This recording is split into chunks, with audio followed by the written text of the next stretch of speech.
Shalom Ouvracha. Shalom Rav. Bonjour à tout le monde, bonjour docteur. Et les institutions Sestri Chaim ont débuté de l'étude que j'ai eue avec mon maître, que l'essentiel de cette étude est l'amour de son prochain, et qui est entre tous les gens un aspect d'amour. Dans cet enseignement, il m'a enseigné beaucoup la médecine du Yémen, qui est une médecine de la Torah avec la médecine conventionnelle. Et cette médecine-là, au Rochim, on en a fait une formation qui est l'école, l'académie Sitri Chaim en Israël, Netanya, Jérusalem. Pourquoi Rav Yosef Rai cette initiative de créer la radio du bien-être? Au Rochim, on a vu que beaucoup de gens sont obligés d'être connectés à une voix. Ils ont la radio allumée, ils ont l'internet allumé, ils ne veulent plus être tout seuls. Et malheureusement, les voix qui sont aujourd'hui diffusées dans le monde, ce sont beaucoup de voix négatives qui font peur aux gens, des informations, tout ça. Et j'ai pensé que si on diffuse une voix qui parle du bien-être, ça va changer l'état d'esprit des gens et automatiquement leur physique. C'est la raison essentielle pourquoi on a ouvert cette radio. Et à la longueur de la journée, il y a de la musique très agréable, méditative. Et le but est d'être dans la méditation, du bien-être. Oui Rav, vous êtes le premier à avoir décrypté, dévoilé et développé la thérapie lumière selon la Torah, qui aujourd'hui a été prouvée scientifiquement. Pouvez-vous nous expliquer comment? Baruch Hashem, en étudiant en parallèle la physique quantique, la médecine, et des aspects dans la Torah qui sont pas tellement approchés par d'autres sages. Ces aspects-là sont étudier la Kabbalah et mettre la Kabbalah l'habiller du physique. Et non pas étudier la Kabbalah sans avoir permission de comprendre ce qu'on étudie. Hier, j'ai eu un débat très intéressant chez moi avec un des Mekoubalim beaucoup plus âgé que moi, qu'on étudie ensemble. Et on avait une question. Quand est-ce que l'être humain reçoit sa connaissance? Quand est-ce qu'il se réveille vraiment à la vie? Quand il est petit, non. Mais quand il grandit, il se réveille. Alors la question était, d'où vient cette sagesse du réveil? Et il est écrit que quand il se marie, et il a sa femme, il renaît. C'est une naissance à nouveau. Et là, il reprend des connaissances. Et eux, ce qu'ils disent, malheureusement, c'est qu'on ne parle plus de ça. La deuxième connaissance interdit de l'expliquer. Je lui dis, alors comment une personne est entière? Puisque là-bas, il est écrit qu'il y a l'embryon. Après, il prend le lait de sa maman. Et après, il reçoit des connaissances. Et il y a les âges. Jusqu'à 2 ans, jusqu'à 13 ans, et de 13 ans. Alors je lui dis, comment tu veux comprendre l'entier si à un moment tu as coupé la connaissance? Et le Ari Akadosh dit tout le temps, regarde ton corps, tu comprendras la Torah. Et dès qu'ils ne veulent pas regarder le corps, il y a un problème avec la compréhension de la Torah.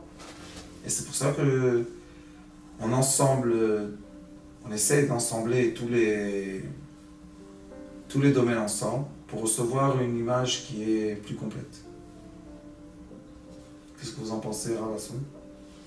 Si je fais juste un petit rappel de ce que je vois tous les jours, mon travail au quotidien et le travail dans les centres antidouleurs et des médecins dits spécialistes de la douleur. Ce sont tous en général des médecins qui ont déjà une compétence médicale et un domaine d'expertise dans une spécialité, mais qui s'occupent plus spécifiquement de la douleur chronique. Alors, je parle de douleur chronique, c'est une définition empirique, puisqu'on parle de douleur chronique lorsque les douleurs durent plus de 3 à 6 mois.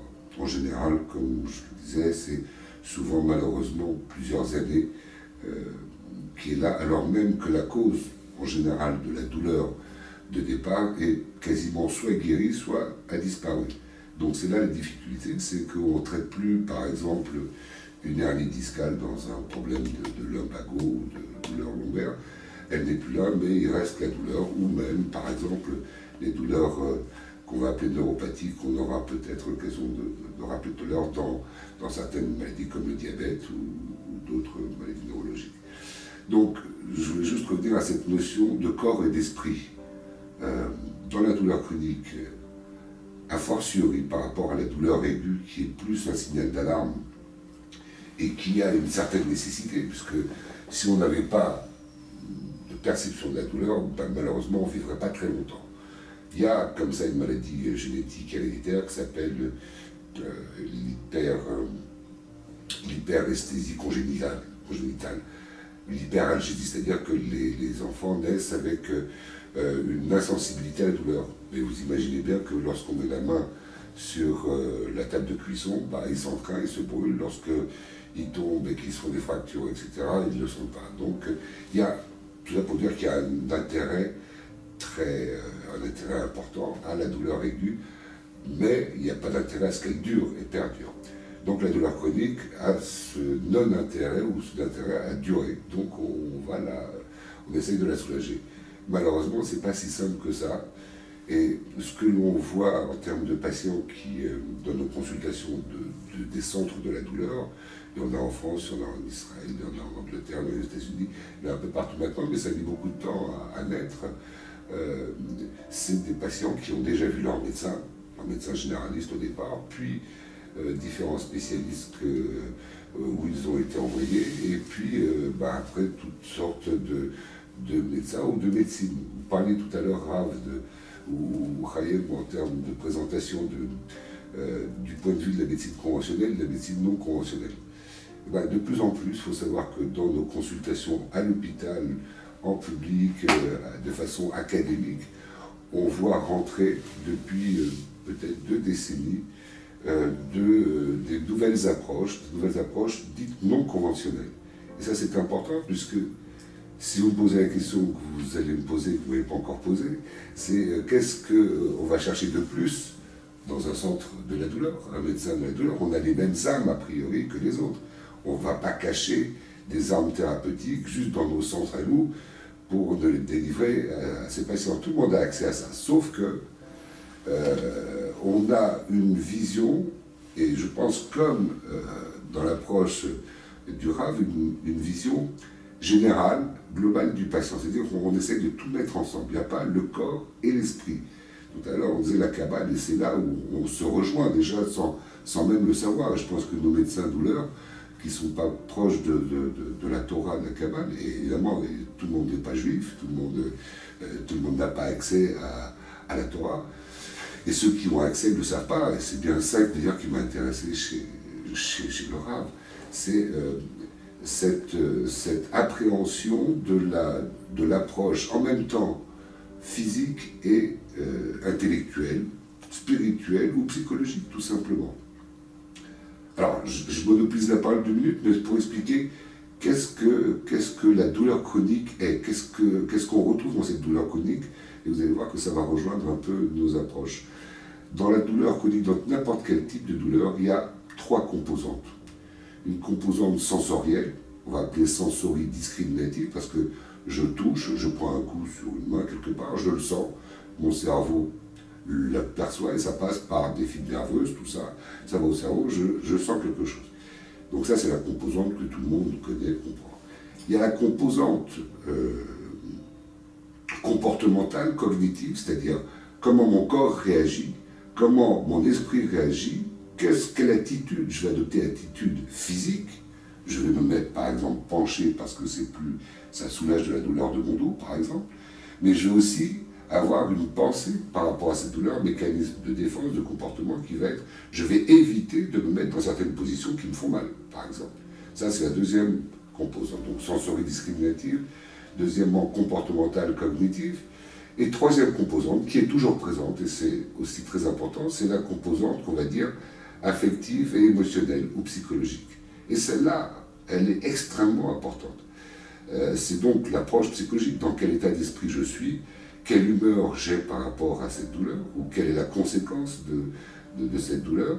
Et souvent, Les études montrent par exemple que chez les patients en douleur chronique, entre 50 et 80% des patients sont dépressifs ou anxieux et dépressifs. Et ça veut dire que si cette composante-là, et c'est ça le noyau même de notre approche au quotidien des patients, si cette composante-là n'est pas prise en compte, on peut faire tout ce qu'on veut. Ça ne servira pas à grand-chose. On vient pour la douleur, mais pour soigner le mal à l'origine. Est-ce que le patient n'a pas envie de se débarrasser totalement de son problème? En général, quand on a la chance de voir un patient qui a en même temps une cause et la conséquence qui est la douleur, alors même qu'il n'a pas été pris en charge par un médecin, eh ben évidemment on va traiter la cause, on va traiter dans la même action la douleur. Malheureusement on ne les voit pas à ce stade-là. On les voit après qu'ils aient déjà eu un parcours très important qu'on va appeler un nomadisme médical. Il va être trimballé de partout de médecins spécialistes en grands professeurs, qui eux vont régler le problème très simplement. S'il n'y a plus la cause, on va dire, moi j'ai fait mon job, le chirurgien qui a réparé par exemple une fracture, mais cette fracture a déclenché, c'est un gros mot mais peu importe, c'est une complication qu'on va appeler une algodystrophie. C'est toute une pathologie douloureuse, inflammatoire. Il va dire, moi j'ai fait mon travail, j'ai bien réparé, j'ai bien mis les vis, les plaques, les os ils sont redevenus soudés, je ne peux plus rien faire, j'ai fait mon travail. Mais le patient il a mal, il a une grosse pathologie. Donc c'est ça, c'est ce type de douleur qu'on va nous voir après. Donc la cause a été traitée, mais la douleur est là. Et comment le patient arrive-t-il alors chez vous? Ah ben il a de la chance, quand son médecin connaît l'existence d'une consultation d'un centre antidouleur, où il nous l'envoie à ce moment-là. Mais effectivement, quand on ne connaît pas l'existence de ces consultations, eh ben, il ne vient pas, il continue à aller de médecin en médecin sans trouver de réponse, sauf s'il rencontre le RAV. Mais le RAV, il est ici pour l'instant, et dans nos consultations à Paris et à Versailles, malheureusement pour l'instant, on n'a pas encore accès. Alors justement, Rav Yosef Shlita, comment traite-t-on de la douleur avec la thérapie lumière ou avec le soujok? Toute maladie se réveille par une douleur. Comme a dit Dr Hassoun, on a un élément dans notre corps, dans nos cellules. Cet élément-là, dès que la cellule ne fonctionne pas de façon normale, il lève un drapeau et il dit voilà, j'ai mal. Et là, la personne a conscience de la douleur, elle touche le pied, elle touche le ventre, elle ne sait pas vraiment ce qui se passe dedans. Mais ça, c'est l'alerte. Ça veut dire que le corps déjà a dit stop, je ne peux plus supporter. Qu'est-ce qu'il ne peut plus supporter? C'est ça la question de Dr Hassoun. Qu'est-ce qu'il y a que j'ai mal au pied? Pourquoi hier j'avais pas mal au pied? Pourquoi demain je vais dans la fête d'un de mes enfants et je vais être très content, je vais complètement oublier que j'ai mal au pied? Alors c'est rechercher la cause psychologique. C'est le tout. Un des cours qu'on a donné chez nous à l'école, j'ai montré des graphes qui expliquent qu'en effet, quand on est, on a entre notre esprit et notre corps, il y a un angle. Cet angle-là reste toute notre vie. C'est notre, on va dire, notre comportement. Et maintenant, quand j'ai mal dans mon corps physique, ça veut dire que mon corps spirituel aussi s'est déréglé. Quand j'ai mal dans le corps spirituel, le corps physique va suivre. Donc on a deux règles qu'on peut mesurer, qui nous montrent exactement où est l'être humain maintenant dans ce domaine qui s'appelle douleur. Qu'est-ce qu'on fait? Dans la médecine lumière, on emmène la personne à un tel silence qu'il ne ressent plus cette douleur maintenant. Et là, on demande que son cœur enregistre cet état d'esprit. Et dès que le cœur s'entraîne à enregistrer un état d'esprit que j'ai pas mal, je peux maintenant fonctionner cet enregistrement. C'est comme de la musique. Je peux mettre de la musique qui va me trembler mon cœur et je peux mettre de la musique qui va me calmer mon cœur. Et ça, c'est la base de cette médecine qui est une médecine entière, je veux dire. Docteur Hassoun? Quel est votre point de vue? Ce que je viens d'entendre là, c'est extraordinaire, c'est aussi ce que l'on fait pour dans certaines approches qui se rejoignent tout à fait. Alors moi, on va l'appeler hypnose parce que c'est un terme générique. Maintenant, dans l'hypnose, il y a plusieurs sortes d'approches qui peuvent être des approches méditatives ou d'autres types de trans. Mais restons très génériques. Ce que vient de décrire le Rav là, c'est exactement le travail qu'on peut faire en hypnose, c'est-à-dire mettre la personne, l'aider, aller avec elle dans un état d'esprit où la douleur, elle ne va plus la ressentir, quasiment. Donc ça, jusqu'à là, on est encore dans la même direction. Et ensuite, lui apprendre comment? En le pratiquant, à rentrer elle-même dans ce type d'état d'esprit, d'état de conscience, quand on n'est plus là, quand on a la chance d'être en présence du Rav ou d'un thérapeute issu de son enseignement, très bien, mais on ne peut pas l'avoir à la maison avec nous en permanence. Donc il faut bien que le patient ait conscience de cette approche-là pour lui-même et pour le reproduire lorsqu'il est à l'extérieur chez lui. Donc tout cela, pour ça, on est pour l'instant complètement en phase. Mais nous, ce qu'on fait, c'est deux choses de plus. Premièrement, on a enregistré les méditations qui, à la maison, rappellent à la personne le calme qu'elle peut obtenir quand elle médite. Ça, c'est la première chose. La deuxième chose, c'est la responsabilité du patient à sa guérison. C'est obligatoire, on ne peut pas dire à la personne « sois dépendant de nous », parce que ça s'appelle « master-slave ». Et master-slave, on n'accepte pas dans notre médecine. N'empêche qu'il y a beaucoup de thérapies que leur but, c'est master-slave. Ils veulent que le patient retourne. Ça a une cause économique, on comprend. Mais moi, mon Rav, mon maître, mon Rechaim Ben Yosef, lui, il m'a dit qu'il a reçu l'enseignement de son père. Et il lui a dit, quand est-ce que tu es un bon thérapeute? Quand tu ne vois plus le patient. Et là, ce qu'on fait, c'est que malgré l'aspect économique, que ça aussi, il faut expliquer aux thérapeutes d'être confiants, que l'argent viendra et leurs heures de consultation seront pleines, parce que malheureusement, il y a beaucoup de gens qui souffrent. Mais il faut savoir qu'on doit être aussi honnête vis-à-vis du patient et malheureusement ne pas créer un attachement qui est une dépendance qui est très dangereuse. Alors, je vais aller encore dans votre sens. Ça aussi, c'est la première des choses que l'on fait dans nos consultations, en tout cas dans nos consultations publiques. On n'est pas en privé, mais même en privé, il y a quand même évidemment des thérapeutes honnêtes. Notre objectif premier, c'est de ne pas rendre dépendant le patient à son médecin ou son thérapeute. Donc, d'où l'intérêt de l'apprentissage de l'auto-guérison, entre guillemets. On peut dire auto-hypnose, ça va plus vite, mais en tout cas, d'acquérir les outils pour que lui-même puisse pratiquer. Et c'est très en vogue en ce moment, alors en France, mais peut-être dans d'autres, aux États-Unis également, probablement en Israël, où on met en jeu dans les stratégies thérapeutiques des associations de patients.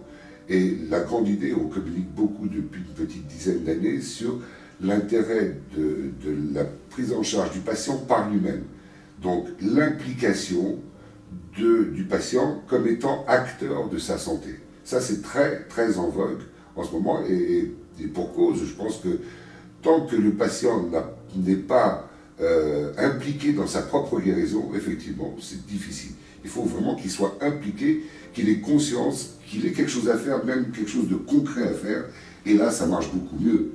Les thérapies arrivent à être plus efficaces comme ça. Donc, encore, jusque-là, on est complètement en phase avec l'approche du Rav. On a parlé de dépendance du thérapeute, on peut être dépendant aussi de la thérapie, des médicaments. Il y a peut-être un danger. Bien sûr, bien sûr, bien sûr. Alors là, si on parle sur le plan médicamenteux, évidemment que les médicaments qu'on emploie et jusqu'au plus fort, ce sont des morphiniques, donc des produits qui miment les effets de la morphine, hein, de la même classe thérapeutique. Ce sont d'excellents médicaments, d'abord, il faut quand même être clair.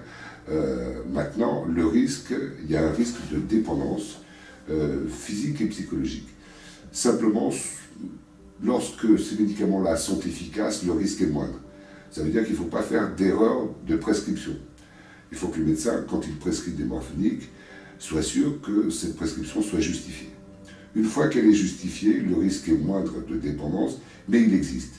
Et cela, il y a une approche technique pour l'éviter, ou en tout cas pour la prendre en charge. C'est-à-dire qu'on va éviter de continuer à donner des doses de morphinique. D'ailleurs, des petites doses peuvent déclencher des dépendances, hein, donc on n'est pas tellement dans les doses. Mais il faut surtout donner les doses minimum efficaces. On va donner juste ce qu'il faut et pas plus. Ça, c'est une première des choses. Ensuite, il faut surveiller l'évolution de la pathologie douloureuse ou de sa cause pour savoir quand est-ce qu'il faut diminuer ça. Donc, ce n'est pas le tout d'initier un traitement médicamenteux avec ces produits-là, mais il faut savoir quand on va les diminuer.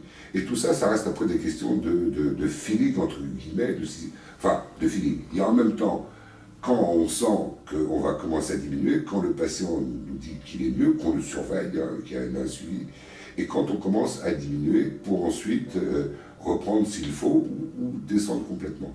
Mais tout cela, c'est vraiment le sens clinique qui vont, et le patient bien sûr, qui vont nous indiquer ces périodes-là. Est-ce que vous parlez aux patients qu'il y a un minimum de douleur, on ne peut pas la calmer totalement et on ne va pas s'acharner, on ne va pas donner un traitement médicamenteux trop fort et qu'il faut accepter un certain seuil de douleur? Alors, c'est très bien, c'est une excellente réflexion, puisqu'en fait, on ne promet jamais, d'ailleurs, on ne promet pas grand-chose. On nous dit, on décide mutuellement, dans ce colloque singulier qu'il y a entre le patient et son thérapeute, d'un objectif. L'objectif étant, c'est pas douleur zéro. Ça, on n'y arrive pas, ou en tout cas, on peut y arriver, mais dans des conditions qui ne sont pas compatibles avec la vie. Je dis qu'on y arrive parce que quand on doit anesthésier, endormir quelqu'un pour une intervention, la douleur c'est zéro. Mais il est endormi et en tout cas il ne peut pas vivre. Et il ne respire plus. Par lui-même en général, on le fait respirer. Donc il y a une assistance respiratoire. C'est pendant une période donnée l'anesthésie, l'analgésie nécessaire pour une intervention chirurgicale. Donc on pourrait, mais dans les conditions de vie en ambulatoire, c'est rare qu'on puisse arriver à une douleur zéro d'emblée. Et surtout, comme vous venez de le dire, sans lui dire vous devez accepter un certain seuil de douleur, il s'en aperçoit lui-même. Le patient, lorsqu'il a atteint il a diminué sa douleur d'un certain pourcentage, qui est de plus en plus compatible avec la vie, avec une qualité de vie. On ne parle que de ça, nous, dans nos consultations. La douleur, la perception de la douleur, elle est complètement subjective. Vous n'avez pas le même seuil douloureux que moi. Je décide, moi, de savoir quand je veux être analgésié. Je peux accepter un certain seuil de douleur. Maintenant, mesurer de façon objective le soulagement de la douleur, c'est dire, par exemple, hier, je ne pouvais pas descendre de chez moi pour aller acheter mon pain. Aujourd'hui, je peux le faire. Je perçois quand même une douleur, mais en tout cas, je peux le faire. Donc, c'est plus là qu'on le regarde, c'est-à-dire qu'on regarde en termes de mesure objective de la douleur, qu'une machine qui mesure la douleur, qui n'existe pas d'ailleurs. Donc, c'est la qualité de vie. Youssef Rai, en thérapie lumière. Il faut savoir toujours que la douleur zéro, c'est ce qu'on recherche. La douleur est un ressentiment relatif. Je veux dire, j'explique beaucoup de fois aux gens que je peux leur montrer un plaisir de deux sens. Une fois, je fais très très mal à la personne. Très très mal. Et après, je laisse la douleur et la personne a un plaisir. Elle dit « Ah, je me sens très bien ». Pourquoi? Parce que relativement à la douleur que j'ai créée, maintenant elle se sent bien. Une autre personne, on va juste lui caresser la main, lui faire un vrai plaisir, et elle va ressentir un plaisir. Donc, quel est le vrai plaisir? Et malheureusement, aujourd'hui, les gens ont eu une certaine habitude dans notre monde très avancé, que les plaisirs viennent après des douleurs. Ils prennent leur plaisir après des douleurs. Et ils sont amoureux après qu'ils se sont disputés. Je sais pas, ils ont fait un très grand effort dans le travail, alors ils ont le droit d'aller en vacances. Le monde éduquent les gens à aller à leur extrémité pour après être soulagés. Ça, c'est quelque chose qui est très dangereux. Parce que la société pousse de plus en plus les limites de douleur et se fait de plus en plus de mal. On voit que les gens cherchent de se faire du mal et après de se faire soigner. Et ça, c'est très dangereux. Ça, c'est une première chose. La deuxième chose est que beaucoup de fois, la cause qui a emmené le corps à alerter la douleur, cette cause-là existe encore autour de la personne. Un exemple. Une jeune fille vient chez le docteur, elle est très mal au ventre. Très mal au ventre. On cherche de tous les côtés, on ne trouve rien du tout. Mais elle a mal au ventre. Elle se plie, elle ne va pas à l'école, elle pleure. Maintenant, elle commence, à cause de cette, je ne vais pas dire imagination parce qu'il y a une cause, on va en parler, mais elle commence à se comporter d'une façon douloureuse. Et là, le docteur, qu'est-ce qu'il fait? Il cherche des examens, il n'y a rien à faire. Alors, qu'est-ce qu'on lui donne? Antidouleur. Pourquoi? Pour qu'elle arrête d'embêter sa maman, d'embêter son père, d'embêter la famille, d'embêter l'école. C'est pour ça on mute. Vous savez, il y a un petit comme ça, on fait mute, check it. On veut du silence de la personne. Mais on n'a pas résolu le problème. Juste, vous allez continuer. Je vais dans votre sens. Nous, on voit malheureusement ces exemples-là tous les jours. Et justement, c'est surtout là qu'il faut enlever les antidouleurs. Oui, notre boulot à nous, c'est d'enlever, pour comprendre quelque chose, parce que les antidouleurs ne marchent pas. Ils arrêtent de marcher. Parce qu'elle va... Mais parce que c'est pas l'indication. Parce qu'elle va augmenter la douleur à cause de la personne qui lui fait mal. Qui lui fait mal. Je vous laisse continuer. Maintenant, il y a une personne autour d'elle, ou deux, ou trois, ou quatre, que ces personnes-là font mal. Comment ils font mal? Ils l'humilient, ils se moquent d'elle, ils la menacent, ils lui font des choses pas agréables dans son corps. Maintenant, quand elle finit le moment désagréable, il n'y a plus rien, on ne voit plus de traces. Mais les traces sont qu'elle a mal. Là, je pense que rentre le savoir thérapeute, qui est, je dis à mes élèves, je dis, on est obligé d'être dans l'écoute. Moins parler, plus écouter. On doit mettre une plateforme de bien-être de la personne, de lui permettre d'évoquer tout ce qu'elle a en elle. Et normalement, après quelques minutes, la personne commence à parler de quelque chose qui n'est pas du tout sa douleur, une histoire de quelque chose. Et là, il faut être psychologue. Être à l'écoute, voir où est le réseau de quoi qui influence ces douleurs. Est-ce que c'est dans la famille? Est-ce que dans l'école? Est-ce que dans le travail? Est-ce que des fois dans le train, une personne prend le train au travail et toujours dans la même place où elle s'assied parce qu'elle a l'habitude, il y a quelqu'un maintenant qui vient et qui la regarde d'une façon bizarre. Pour elle, elle déclenche un film qu'elle a vu. Et dans ce film-là, la personne a eu une douleur extrême et elle commence à se développer cette douleur. Beaucoup d'imagination. Et quand on rentre dans l'aspect de l'imagination, c'est difficile à mesurer. Et là, on a un problème, on prend les prises de sang et on voit rien du tout. Alors on est dans un monde qui développe ça. On est dans un monde où l'imagination est... Plus les films et plus ce qu'on voit à la télé est extrême, et on nous montre aujourd'hui des choses qu'il y a 20 ans, ils n'auraient pas osé de montrer à la télé. Les enfants regardent les informations, ils voient des corps déchiquetés, découpés de tous les côtés, et c'est affreux. Vous savez qu'il y a quelques années, Daesh, ils publiaient dans YouTube leurs films. Et les gens, au lieu de ne pas regarder ces choses affreuses, des millions de vues. Donc ça veut dire que la société cherche la douleur. Pourquoi? Parce qu'elle veut être réconciliée. Alors, être une victime. Justement, le cas que vient de décrire le Rav, c'est quelque chose, malheureusement, qu'on voit également tous les jours dans la consultation de douleur. Qu'est-ce que c'est? Ce sont des patients qui nous sont envoyés par leur médecin en disant, voilà, cette patiente, souvent c'est dans 80% des cas des patientes, et pas des patients. Les hommes se laissent moins manager que les femmes. C'est comme ça, en tout cas, c'est les statistiques de nos consultations. Et donc, est-ce que vous pouvez, le médecin vous dit, cher confrère, est-ce que vous pouvez prendre en charge madame Intel qui a des polyalgies, c'est-à-dire des douleurs partout.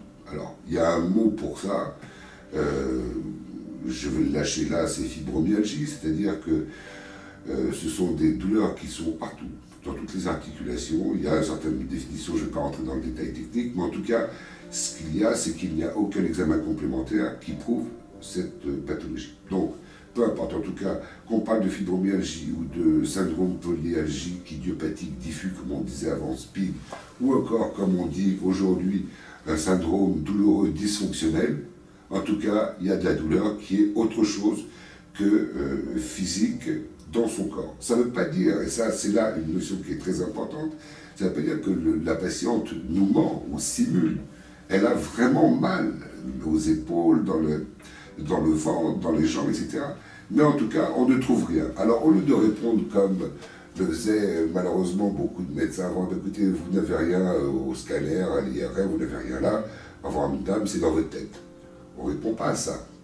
On dit simplement, et là je fais référence à la composante que j'évoquais tout à l'heure, à cette composante qui est toujours présente dans tout type de douleur, qui est la composante affectivo-émotionnelle, psychologique, qui est plus ou moins importante selon l'intensité de la douleur et la durée de cette douleur. Parfois, cette composante, les trois composantes de la douleur, elle prend 90% de la douleur. Ça veut dire que la composante sensorielle dont je parlais tout à l'heure, comportementale, c'est à peine 5 ou 10%. Alors vous comprendrez très bien d'ailleurs pourquoi les médicaments ne marchent pas. Les médicaments, ils ne vont pas agir sur la composante émotionnelle, ils vont agir sur les fibres nerveuses, sur les récepteurs morphiniques, etc.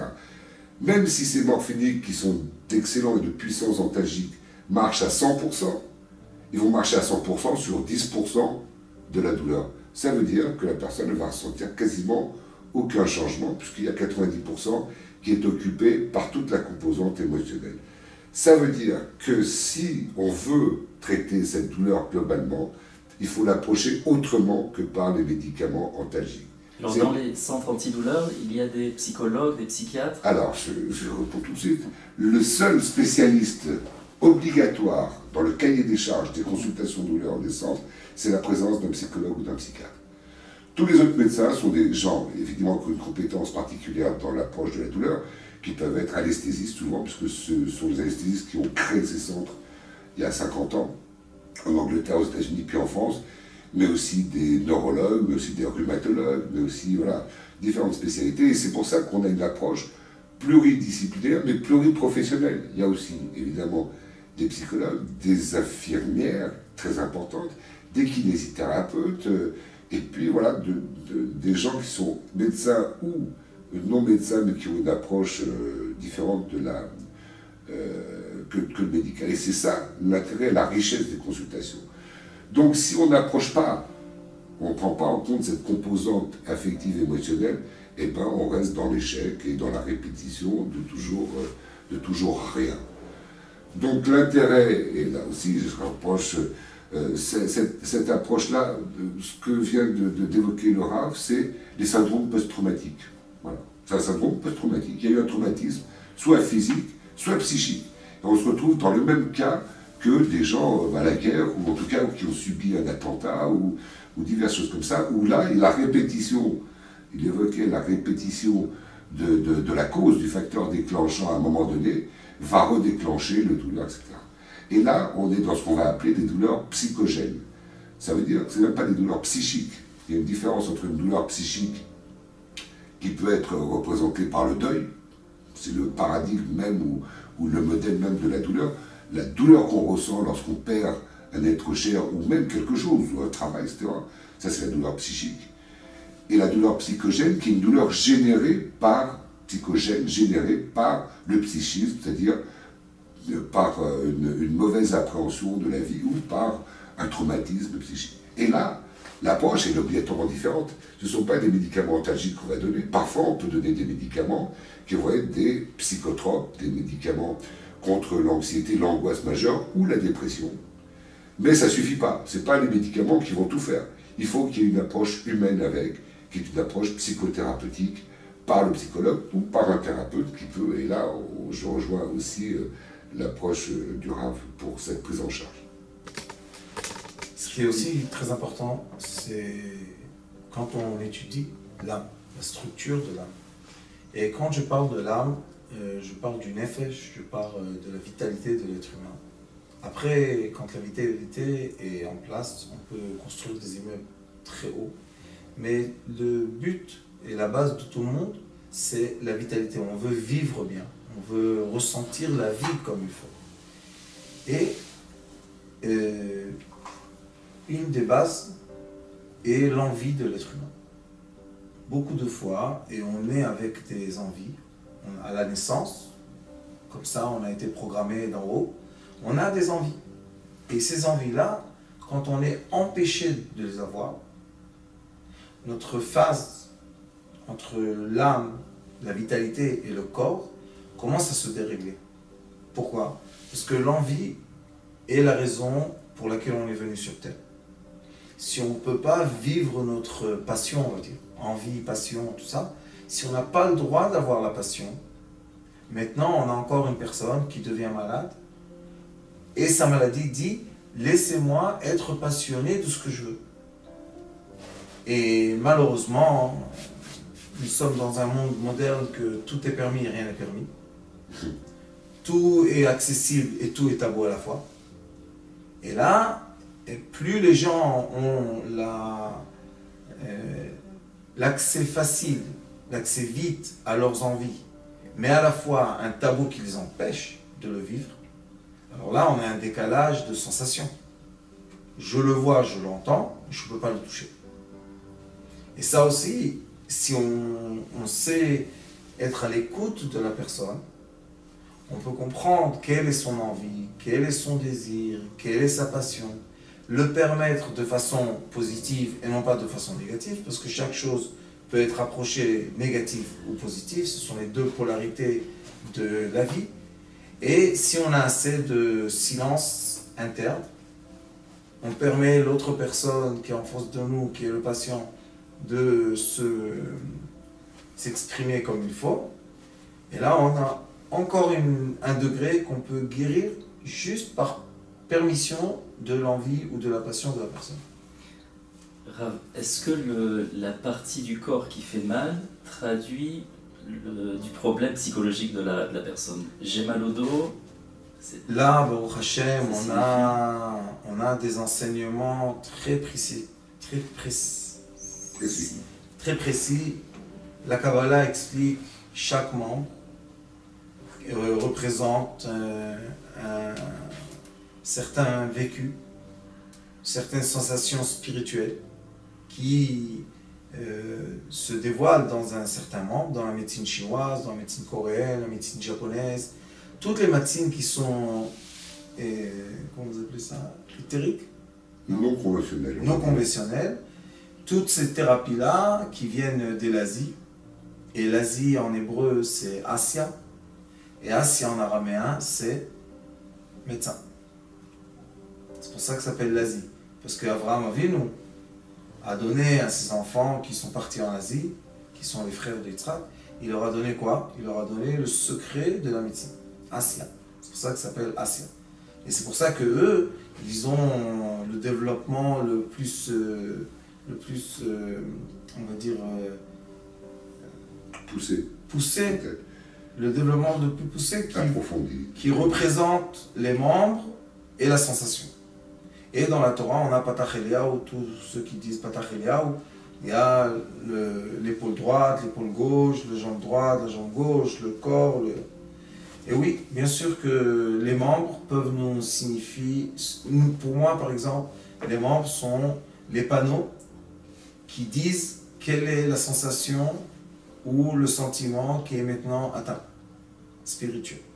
Ça existe un enseignement qui dit que si tu as mal, par exemple, le jour du samedi, qui est le jour férié, si tu as mal dans le réseau de ta tête, il faut tout faire pour t'empêcher cette sensation. Pourquoi? Parce que la sensation de certains membres nerveux indique la direction de la mort.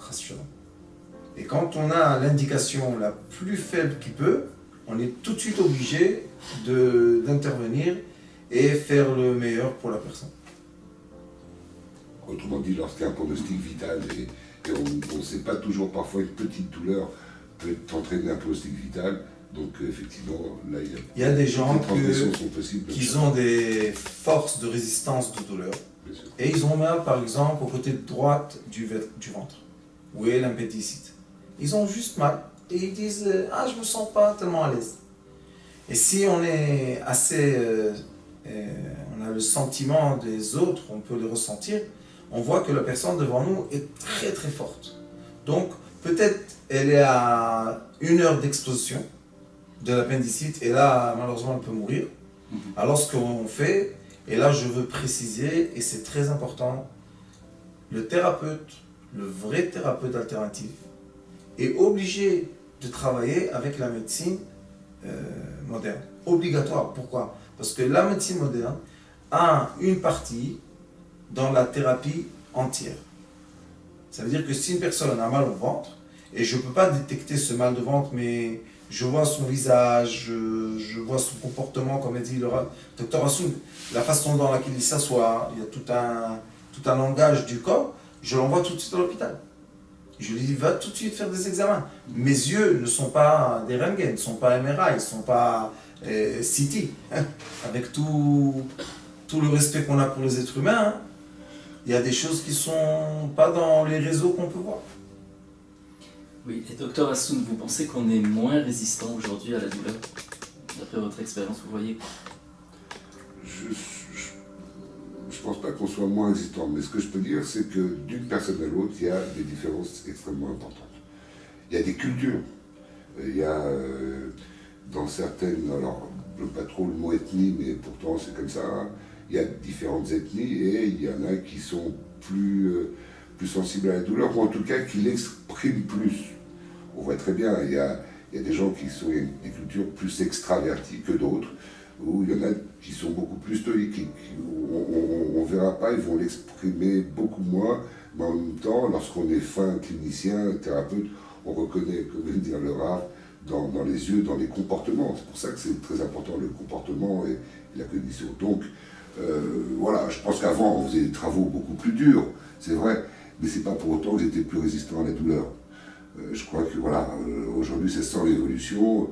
Il y a des gens qui résistent plus à la douleur que d'autres. C'est très subjectif. C'est bien pour ça qu'aujourd'hui, il n'y a aucune machine, même l'IRM, on parlait du MRI, l'IRM n'objective pas la douleur. Les seuls éléments qui montrent que le patient a une douleur, par exemple en anesthésie, où il dort, et donc on ne peut pas lui dire « est-ce que tu as mal ?» c'est la fréquence cardiaque qui augmente, donc le battement du cœur, et la tension qui augmente dans le sang. Ça, ce sont des éléments objectifs de l'augmentation de la douleur, mais pas seulement, c'est indirect. Donc tout ça pour dire, il y a, pour un même stimulus, je prends un coup de marteau sur la main, et ben on ne va pas réagir de la même façon d'un individu à l'autre. Et je vais même aller plus loin, et même chez le même individu, il ne va pas réagir de la même façon en prenant le même coup de marteau, selon qu'il est déprimé ou en pleine joie. S'il vient de gagner au loto, même si on n'est pas matérialiste ni vénal, je peux vous assurer qu'il va avoir moins mal que s'il est déjà déprimé, qu'il a perdu son travail, sa femme, etc. Donc ça veut dire que cette douleur, c'est très complexe à évaluer. Rien que le travail des médecins de la douleur, c'est déjà cette évaluation. Évaluons quel est l'impact de cette douleur sur la vie du patient, pas seulement la sensation douloureuse. Mal, on peut supporter, mais c'est qu'est-ce que ça entraîne dans ma vie. Donc voilà, c'est déjà différent chez le même individu à un moment donné de sa vie, et c'est différent d'un individu à l'autre. D'où l'intérêt. Vous demandez à la personne d'évaluer elle-même sa douleur, une règle de 1 à 10. Oui, alors le truc très simple, mais ça on le fait, ceux qui font de la douleur tous les jours, on pose la question pour la forme, pour mettre sur un dossier, à tel moment il avait 5 sur 10 de douleur. Mais c'est très difficile, parce que par exemple, moi j'aime bien rigoler avec mes patients, en tout cas je veux leur sortir de leur torpeur. Donc dans l'entretien, il y a des moments où j'essaye de sortir une ânerie pour qu'ils puissent rigoler. Et à ce moment-là, je dis, et là, par exemple, maintenant, là, il était mort de rire, vous avez mal à combien là? Ah ben j'ai mal à 8 sur 10, hein. Ouais, 10 sur 10. Je dis, non mais tout de suite là, ouais, 8 sur 10. Alors que je leur explique que 10 sur 10, c'est la douleur la pire qu'on imagine. Donc voilà, peu importe, c'est le seul intérêt de cette règle-là, c'est qu'à cette consultation-là, il avait 5 sur 10, et un mois après ou 2 mois après, il a 2 sur 10. C'est le même individu, le même cheminement d'esprit, donc l'évolution, c'est le seul intérêt. J'aimerais bien parler, vous avez prononcé le nom, l'évaluation. Et dans la Mishnah, il y a tout un extrait qui s'appelle Arachi, l'évaluation de la punition. On doit évaluer la tension dans laquelle, de douleur ou de mal-être de l'être humain. Et là-bas, il y a une des Mishnah, une des règles qui dit, quand tu veux évaluer, disons, le mal que tu as fait à ton prochain, tu dois aller chez un esclave, qu'aujourd'hui on ne comprend pas c'est quoi, mais c'était des gens qui n'avaient aucune identité, et combien l'esclave est prêt de payer d'avoir cet handicap. On veut dire que, et là il y a une étude qui est beaucoup plus profonde, qui veut dire en effet que toute douleur, j'exprime un handicap que je suis prêt qu'il soit changé avec quelque chose. Et ça, c'est très très profond. Ah, je suis d'accord. Et l'échange est toujours autour de lui. Il veut plus d'amour de sa femme, il veut plus être reconnu à l'école, il veut chanter sur une scène, il veut faire plein de choses que personne ne lui permet de faire. Alors qu'est-ce qu'il fait? Il crée un handicap. Et avec l'handicap, les gens vont venir et vont lui dire « Qu'est-ce que tu veux? Qu'est-ce que tu cherches ?» Malheureusement, et ça les gens ne savent pas, que les habitudes deviennent des natures. Alors je vais aller dans le sens, parce que là aussi c'est quand même quelque chose d'extraordinaire que vient d'exprimer là. Tout notre travail, toute la difficulté de notre travail de médecin de la douleur, c'est donc d'évaluer la douleur, qui est très complexe, on a pu l'aborder tout à l'heure, mais aussi les bénéfices secondaires. C'est exactement ça. C'est-à-dire, pourquoi le patient entretient, entre guillemets, ses douleurs, parce qu'il le fait, il les entretient. Quels bénéfices il en tire? Plus d'attention de son entourage, parfois des bénéfices financiers. La mutuelle, la sécurité me paye tant par mois pour ce handicap, etc., etc. Donc ça, c'est vraiment quelque chose de très difficile d'évaluer quelle est la part, c'est pas complètement que ça souvent, mais c'est complètement intriqué entre la part de bénéfice de sa douleur et de sa pathologie, et puis la part de douleur comme ça. Donc, moi, ce genre de patient qu'on voit souvent, donc après on se dit, bon, c'est vraiment beaucoup de sens clinique et d'entretien, d'écoute qui vont nous dire, bon, là, il y a plus de bénéfices financiers que de bénéfices thérapeutiques. À ce moment-là, lorsque le patient attend un bénéfice parce que la sécurité sociale doit donner dans 6 mois, par exemple, une décision par rapport à un problème avec son chirurgien, souvent d'ailleurs, on peut faire tout ce qu'on veut, on peut monter au ciel, redescendre, donner tout ce qu'on veut, ça ne fonctionnera pas. Ça sera mis en échec. Donc c'est une mise en échec totale, quelle que soit l'approche thérapeutique qu'on aura mis en place. Dans ce cas-là, on explique s'il y a une relation de confiance qui s'est créée entre le thérapeute, le médecin et le patient, on peut lui dire, écoutez, je comprends très bien que, parce que vous êtes honnête, donc on va tourner la question, parce que vous êtes honnête, vous ne pouvez pas recevoir la thérapie que je vous donne tant qu'il n'y a pas de décision de prise. Ça, je le comprends très bien. Donc, soit on met ça de côté, moi je comprends très bien cette problématique. Maintenant, moi ce qui m'intéresse, c'est de vous soulager, d'apporter un petit peu plus. Soit vous êtes dans cet état d'esprit d'accepter ce que je vais essayer de vous donner pour vous aider, auquel cas ça va fonctionner. Soit vous êtes obligé d'attendre, malgré vous, la décision, et dans ce cas-là, on se retrouve dans 6 mois pour pouvoir avancer.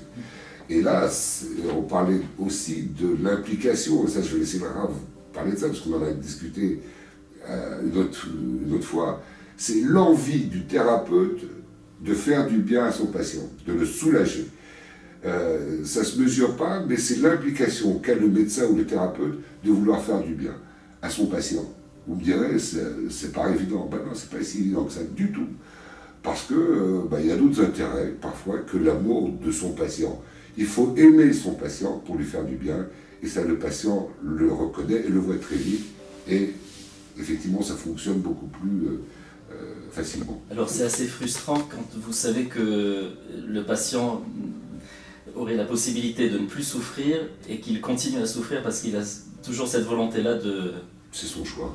Alors là, je crois qu'il faut aussi savoir dire... Alors, je n'aime pas dire ça dans le patient parce que je ne peux plus rien faire pour vous, au revoir monsieur, dame. Je le dis très, très, très rarement. Et si je le dis, c'est vraiment une fois sur 1000 peut-être. Et si je le dis, ça fait partie de la thérapie. Parce que là, il y a une espèce de provocation dont j'attends que le patient se saisisse de cela pour pouvoir avancer. Mais sinon, je leur dis toujours, il y a toujours quelque chose à faire. Donc voilà.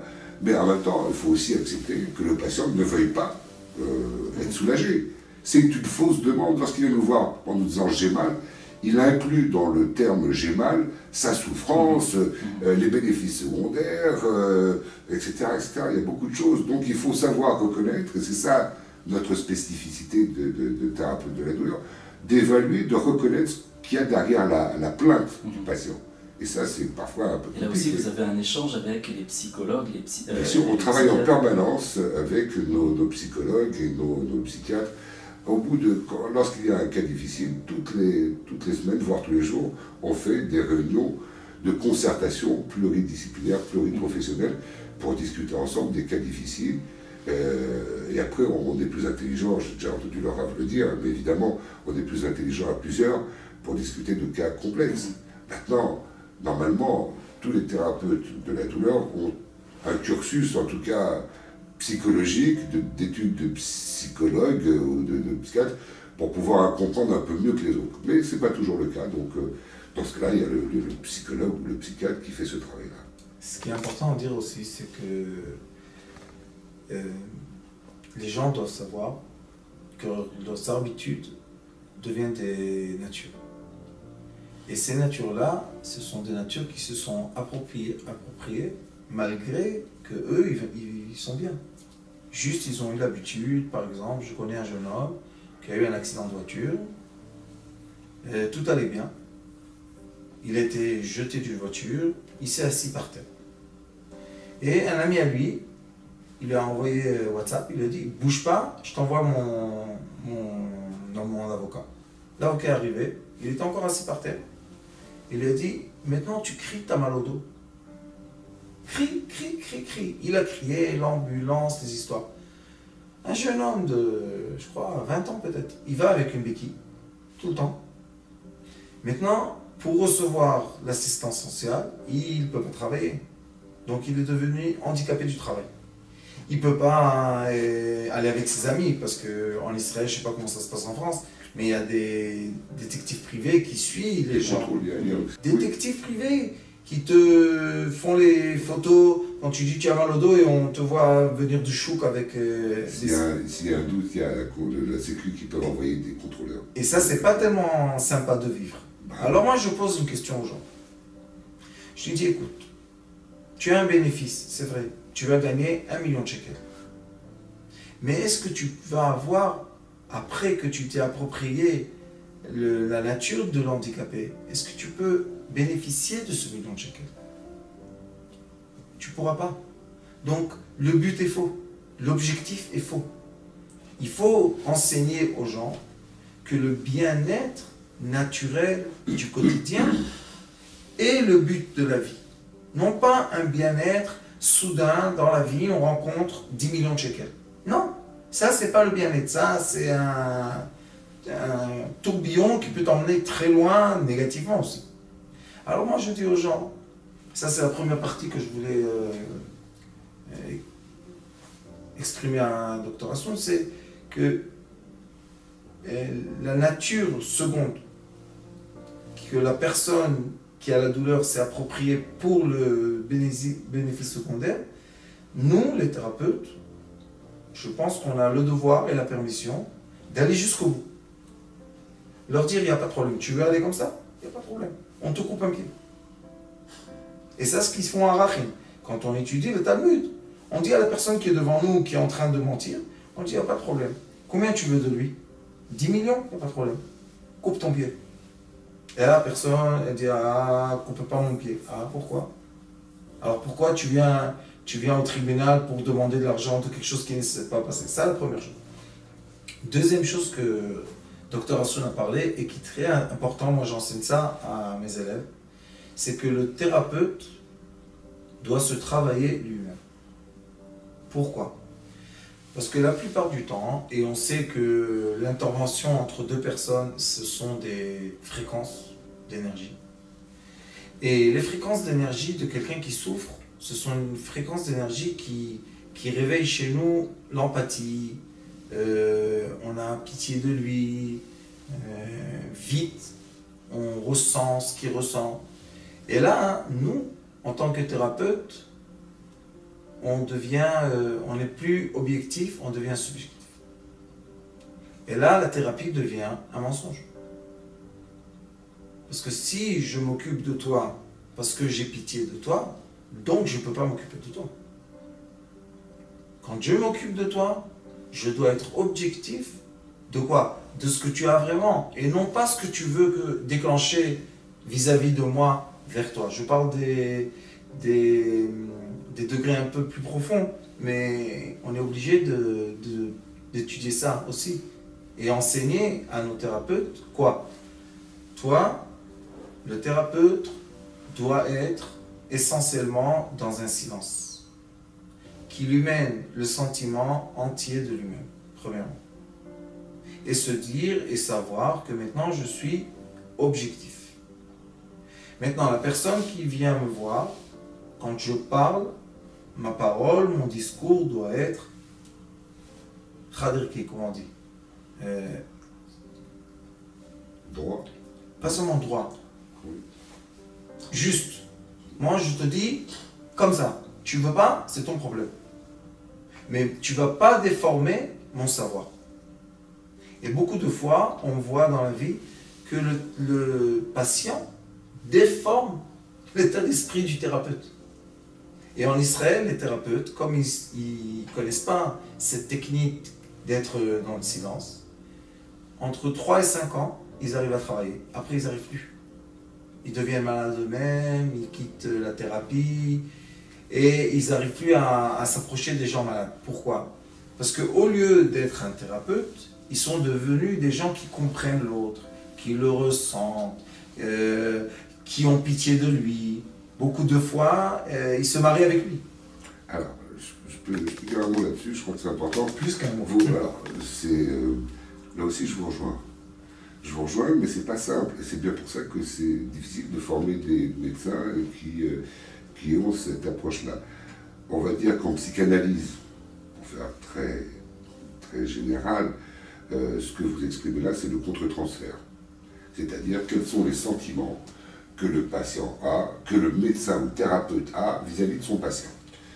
Alors, excusez-moi de vous interrompre. Oui, je vous en prie. Et comment le médecin et le thérapeute retournent à la maison? Oui, bien Parce sûr. que là, on a un échange inverse. Pourquoi? Bien sûr. Il retourne à la maison influencé d'un patient, et maintenant, comment lui, il va se comporter avec sa famille? Absolument, ça c'est encore un autre versant. Et Pour l'instant, on on aide le aborde. thérapeute, on lui apprend ça à l'université. En tout cas, je pense que oui, bien sûr qu'on apprend, mais c'est comme tout, c'est-à-dire qu'il y a des choses qui s'apprennent, des choses qui ne s'apprennent pas, il y a des choses qu'on ressent. Il y a des gens qui ils peuvent faire 20 ans d'études de psychologie, et puis ils ne seront absolument pas psychologues pour un sou.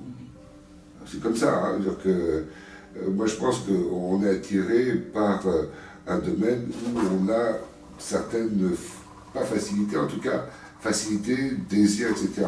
N'importe qui ne devient pas psychothérapeute à mon avis.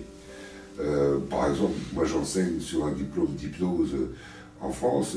On sait très bien sur une promotion de 50 médecins ou psychologues, ceux qui vont pratiquer tous les jours. Parce qu'il y en a qui ne pourront pas, parce qu'ils n'ont pas cette empathie. Alors, je reviens au sentiment et au contre-transfert. Évidemment qu'il ne faut pas pleurer avec son patient en permanence, sinon on ne va pas l'aider. Et puis évidemment qu'on va pleurer après à la maison, etc. Donc ça veut dire qu'on doit apprendre à gérer ses sentiments vis-à-vis du patient pour être le plus objectif possible. Et donc là, on se rejoint complètement. Ce qui n'est pas toujours simple, parce que parfois on est débordé par l'affect et par tout ce qui est affectif dans la relation. Mais voilà, c'est ça la différence entre je vais parler chez un ami, chez quelqu'un, ou je vais parler chez un psychothérapeute ou chez un thérapeute qui va prendre en compte de façon objective. Et voilà, après c'est thérapeute dépendant. Hein. En tout cas, on ne doit pas se laisser emporter par de la sympathie ou de l'antipathie d'ailleurs. Il faut ni être sympathique, on n'est pas là pour être sympathique avec son patient, ni pour être antipathique d'ailleurs, mais pour être empathique. Empathique, c'est quoi? C'est simplement comprendre, essayer de comprendre ce que le patient exprime à travers ce qu'il dit. Mais ce n'est pas pour autant qu'on n'a pas cette distance. Et le plus important, c'est la distance que l'on met entre le patient et le thérapeute, tout en étant dans le désir de soulager. Et ça, c'est pas simple. Pour conclure cette rencontre magnifique entre notre école et Dr Assoun, je pense que la conclusion est obligée qu'on fasse des échanges intellectuels entre nous. Vous venez enseigner dans notre école et peut-être on vient un peu en parler chez vous. Et je pense que ces échanges-là font que la médecine se développe et arrive à chaque génération aider les gens de la génération. Merci pour cette conclusion.